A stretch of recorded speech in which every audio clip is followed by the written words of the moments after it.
aga pe ho bunga mi tham cha he jong le party ho he dang ka sei do no mi sei do no mo chi pian ti le pasal sinai ki tio se ni mi pai the lo hi ti ma sa pe nai i he ding a poi mo hi pasal sinai ki ti zo se mi pai nom so ke ai bang mi pai the po i pi chi ka mi tam pi ta ji ne ya cha ne man lo a thi ni ko tam pi ma ne along kala ji nei wanga cha nei thelo an sum mi pa te ko thelo pasal tak pitam me chuti ji chun mi pa te pathen pitam tai se mu ba mi wang pha na hi ikhe ding win pakai min ma sa pe na ikitip nom na pen le he ding a poi mo sa pen che he tu ni kwa pa ai dom na mi pa ti a ki ko thya na hi mi wang pa chung pen hi ve ti mi pa te ho jo se he ding le za ding ai ga phul do no min tin isai ma bangin mi pa tam ta he ti mi pa jinai tam ta pasan mi tam ta mi pa he no mai the lo hi mi pa tam ta hin alo pina ke lo cho alo pina ke lo responsibility ti dam amo po na bao sei kho sa chuti ya chu ki pa the lo lum kim je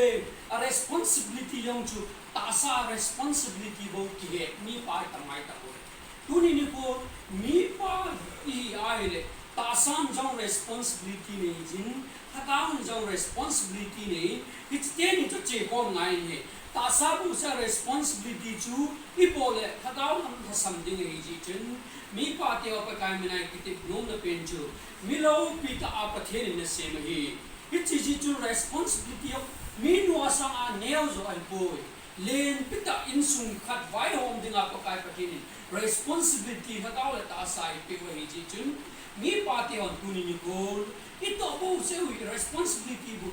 ta sa nga responsibility bo hin da hataw la nga responsibility yong ge do jin ding ko kai min ni te min he to lai mi pa ta pita hi pathin nan se lo na ai lo ka pathin gam ammo po na pe lo na to ta ma tam chu judon lam kai mi pa na judon lam mo ko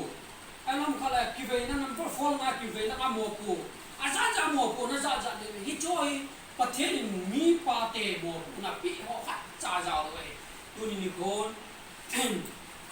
mi pa te ho na ki ye lo ti ni bon cha ven hi choi mo ko na pathen na pi lo bo mi pa hi kha dham ti pa e ma ki ye mi pa te ho se pa kai mi ni iga ki tim ki ni he